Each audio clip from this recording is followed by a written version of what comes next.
Now, somebody I really respect and who's got his finger on the pulse at a lot of levels is Joel Skousen, who I just introduced of World Affairs Brief.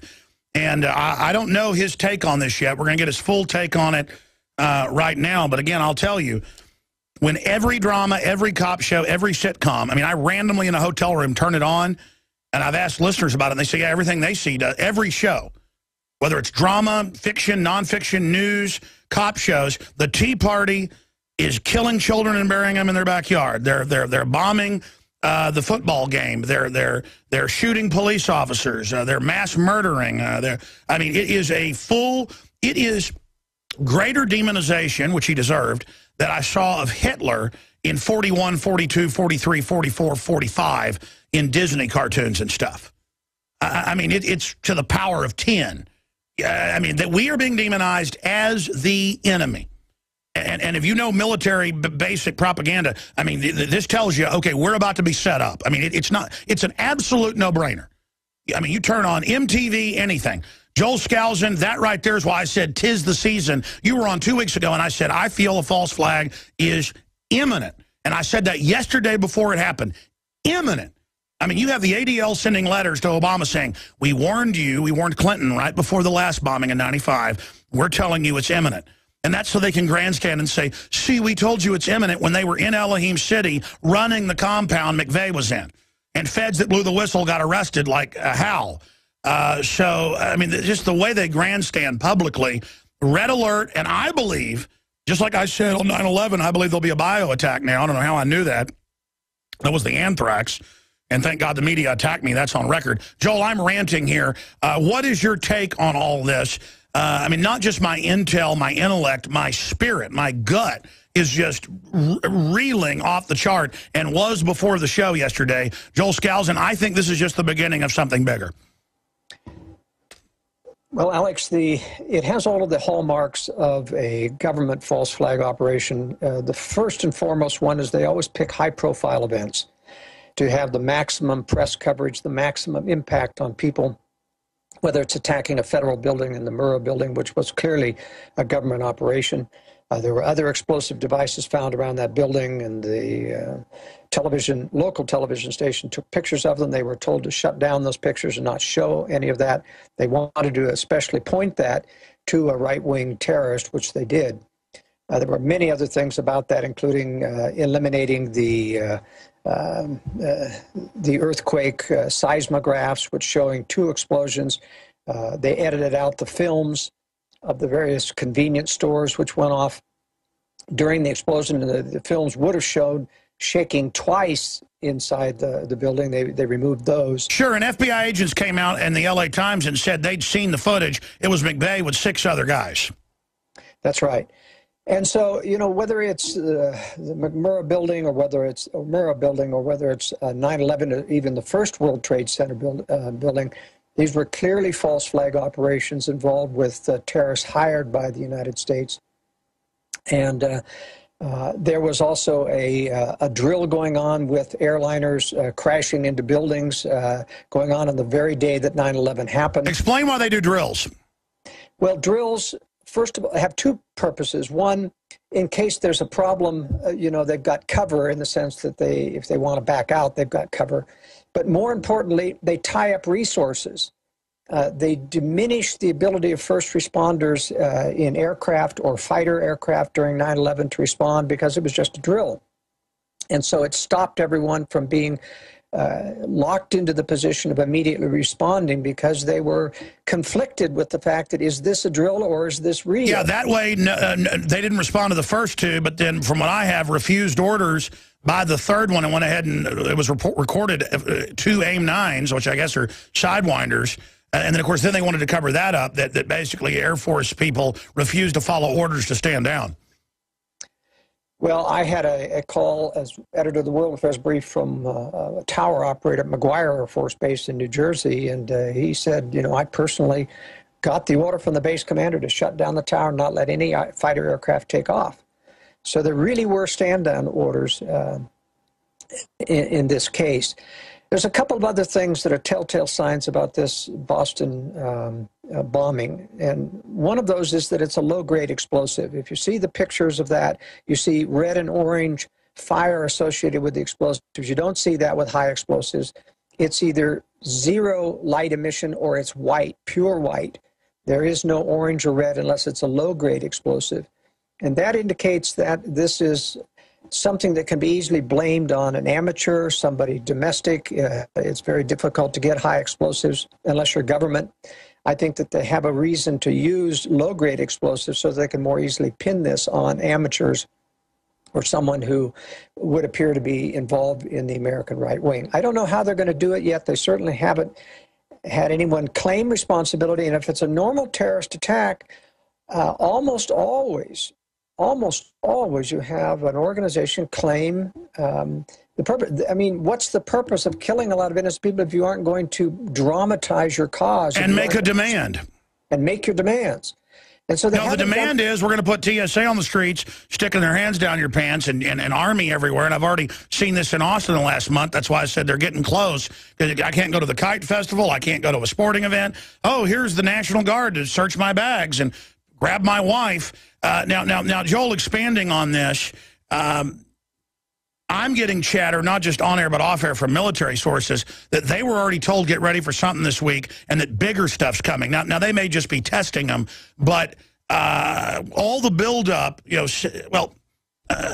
where do you expect this to go? I know you don't like to speculate, but I mean, just looking at how they're already saying Al-Qaeda right wing, Al-Qaeda right wing, even if they don't blame it on right wing later, they're already conflating the two terms. Well, first of all, I don't think there's any way that you're going to hold a major mass marathon again without extreme security measures. In other words, it's going to justify TSA getting bigger and bodier in your face all of the time. And this is part of the reason for the shoe bombers and the various other bombers, which were fake bombers. There's no way that a trained terrorist would not know that you can't set off a plastic explosive in a shoe by a match. You cannot do it. Everybody knows that. Even Marine Corps corporals know that. Well, that guy was completely drugged out of his mind, just like the other guy who we know got on the plane when the government got him on the plane. That is right. But I do not believe, Alex, that this necessarily portends a major martial law event within a couple of days. I personally discount what this person who claimed to be low level in the Marine Corps was getting from so-called intel. Look, I'm an officer in the Marine Corps. I can tell you that even at higher officer, you don't get any leaks because the Marine Corps doesn't get this kind of intel. It just never happens, especially down at the lower levels.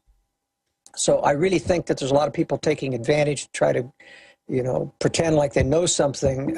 I'll bet you any amount of money you won't see anything in 2 days in terms of martial law. No, I tend to agree with you because they want to roll things. They want to roll things out slowly. That's the way they're going to get us for sure. If they move too quick, it wakes people up. But exactly. But they've got state police coming out going, we're being told to prepare to have war with Christians. So the brainwashing is starting to get down to the lower levels. So I would imagine, they're in a briefing going, big stuff could happen in the next few days, get ready. Then there's a bunch of speculation. I mean, I think you got to remember, Alex, that a lot of this is to bait the right wing, to leak these things out. There is no way, I can tell you, that they will openly come out and say or tell these people we're going after because they're Christians. There's too many Christians in the state police. They would leak that, which they have. And what I'm saying is they're, I think, trying to bait Christians into some big uprising to make us look more radical than we really are. There is just no way that they would tell that because it isn't just Christians. That would raise too many questions. They can get away with saying it's the right-wing militia or it's the, and not even the Tea Party can they get away with particularly. Well, no, I mean, I agree with you that it's energizing libertarians and conservatives and constitutionalists, but you're looking at it from the psychological perspective of why is it so over the top? This is debate. They've shifted into some other psych warfare systems where they do outrageous things to create a bigger normalcy bias so down the road we accept it. But I agree they're not ready now. Yes, well, that's what I'm saying is that we've got to be very careful of these leaks of imminency. I mean, there was one, this so-called North Carolina trooper who got on various internet shows and says that martial law was going to be in March and everything, and it never happened. And I'm just saying we really got to be careful. These guys are very smart what we're dealing with. They're not going to do anything that's going to prove that there's a conspiracy. I agree with you. Now, let me expand on this. They're not happy that our reporter, Dan Badandi, who's coming up, got into not one but two of the press conferences and took them over. And we got them to basically deny that there was even a drill. even though there were drills with them announcing everything's fine, relax, stay calm, this is just a drill. I mean, they're certainly not in control of the narrative, and they're hopping mad right now that we've injected the term false flag into the national narrative. Well, let me tell you that here's a mainstream television news station in the Boston area, Local 15, interviewing the University of Mobile, Alabama's cross-country coach. His name is Ollie Stevenson, and he says he was at it near the finish line of Boston Marathon. There were serious explosions went off, and he thought that was odd. There were bomb-sniffing dogs at the start and finish lines. They kept making announcements to the participants not to worry, it's just a training exercise, just like you just said. Here is written and television confirmation with an interview that this is all true. In fact, he says, I don't believe it was just a training exercise. He says, I think they must have had some sort of threat suspicion called in, and that's why they were there. So their denial that they didn't have any idea is a pure lie. Well, have you heard Rob Dew, whose brother-in-law is in Army intelligence, pretty high level, and he's a champion marathon guy. He's on the marathon team for the Army. He was there because his family's from New Jersey. He was there, and they pulled him out right towards the end and said, you need to go to the hospital. You're dehydrated. And he's like, what? And that's an order. Now, is that not pretty important? Yeah, that's an indication that somebody had advance notice of that, and I'm convinced there was. So we're gonna wait and see what happens. I'm convinced they won't overplay this, other than to induce a lot more TSA scrutiny of every major event. And this will certainly justify it. I certainly would feel nervous about running a marathon. So it's part of the incremental rollout of just soft martial law. We don't get there overnight. We just slowly cook. And it does accustom people to increased scrutiny of the government. I'm just covering in the World Affairs Brief for Friday this almost $4 billion Homeland Security building that several congressmen are trying to stop because of the cost overruns and all of the budget sequestration, et cetera. But, one comment that one of the congressmen says, if we don't stop this now before they can get everybody under one roof, he says, we'll never be able to dismantle Department of Homeland Security. And I think he's absolutely right. I'm Darren McBreen, and these are some of the new items that are available now at InfoWarsShop.com. Alert the public to Obama's blatant abuse of power with the new Obama t-shirt. Obama's Joker face on the front and come and take it on the back. It's time to publicly call him out for what he is, a tyrant. Defend the Second Amendment with our top seller Come and Take It t-shirts. And look at that, women's cut tank tops and t-shirts now available. Nice hat. Plus the Don't Tread on Me flag. And now you can become a micro distributor of the InfoWars magazine. Plus, get your own copy delivered right to your door each and every month. And if you're tired like I am of you and your family being exposed to polluted drinking water, get the Pro One high performance water filter. It gets rid of all pathogenic bacteria, cyst, fluoride, heavy metals, and numerous other contaminants. So join the revolution at InfoWarsShop.com.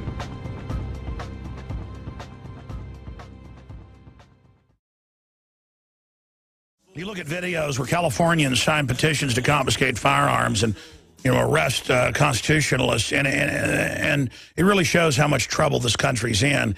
But talking to Joel Skousen, who studies false flags, and then I want to look at Iran and North Korea briefly. Just everything is obviously heating up. I'm not saying it's all going to blow up tomorrow, but there are big events, there are big expansions, there are event horizons, and I think we've clearly entered one with a crescendo of propaganda. But how many police would they have involved? Obviously, they'd have an interagency secret unit within, so the other cops didn't know. They'd be right next to guys that were part of the drill. And then they think the cops are so dumb and so compartmentalized that they blow stuff up right in front of them, and then they don't even get it. Or if a cop does get it, like the police at Oklahoma City, they just kill them. I mean, how do they get away with stuff like this when it's so obvious? Well, you've got to remember that there's a lot of questions. Police aren't dumb. They do see these same anomalies we do, but there's a tremendous amount of pressure inside. Don't say anything, and all of a sudden, you're stepping on national security issues. They use that all the time within local police forces. to control what's going on. But they do keep it very compartmentalized so that there's only a handful that know that there's a false flag operation going on. A lot of people given assignments that are part of it that don't understand until it goes off, and then they're told a different story that this is actually, a terrorist attack. What is the main motive? Get the agenda passed, divert everybody to this story while they get all the gun stuff, immigration stuff, homeland security stuff rafted through? Well, in general, it does increase the amount of tension about terrorism. This will, to some extent, probably change a few votes on the gun bill. They're really close to not getting anything. If it weren't for taking Toomey, a supposed Republican, pro-gun person, and Joe Manchin, supposedly pro-gun, to bring out and carry water for the establishment, they wouldn't even got anything. But they're probably going to get some form of background checks, and there's a lot of false language and fine print in that Toomey Manchin bill that's very, very dangerous, that it's going to, end up registering a lot more weapons and bringing a lot more people under the guise of background checks, not just internet and gun show sales. But I think ultimately they are moving slowly enough that they're increasing the pressure. We won't know until they actually try to blame somebody for this Boston bombing, but I suspect it's going to be to insert a whole nother level of homeland security into the nation. I think that's what they're aiming for. And it's going to be at major sporting events. It's going to be at marathons. You're going to see homeland security and lots of... they're already announcing that, we've had Army and TSA at Kentucky Derby, but now there'll be 3 times more, and it'll be in your town, everywhere. The idea that government, there were 400 troops there were checkpoints there, didn't protect people. I mean, this is the takeover of society. Here's the article from Infowars.com. It links to a Washington Post and others. Homeland Security Chief threatens terror attacks if budget cuts go through. Remember, that was back, Aaron Dykes wrote that back in February 26th, a few months ago. And she said, if you cut funding, there will be more terror attacks. This is really pretty elementary, what's happening. That's a very good point. Great piece on your website there. They predicted it, and sure enough, it's a self-fulfilling prophecy. Okay, we're going to break here in 1 minute. Give people the best website, because I know there's Joel Skousen, but there's also World Affairs Brief. What's the best one for folks to go to? Well, it is worldaffairsbrief.com, and people can get a free sample issue of the North Korea analysis I'm giving by emailing me at editor@worldaffairsbrief.com. And you think that's going to blow over? It is, Alex, and I'll tell you the special reason why I think that that China allowed this to go through, and what they're going to gain from these future missile tests that are going to come through. What is it? Well, basically, they're going to launch a salvo of missiles to test our ballistic missile systems to see how many we can track and how many we can respond to. That's something that Russia and China have been waiting to test for a long time, and this gives them an excuse. Visit Infowars.com and PrisonPlanet.com. When you're on the site, you can also tune in 24 hours a day to my daily radio broadcast. There's also a free iPhone app to listen to the syndicated radio show when and where you want.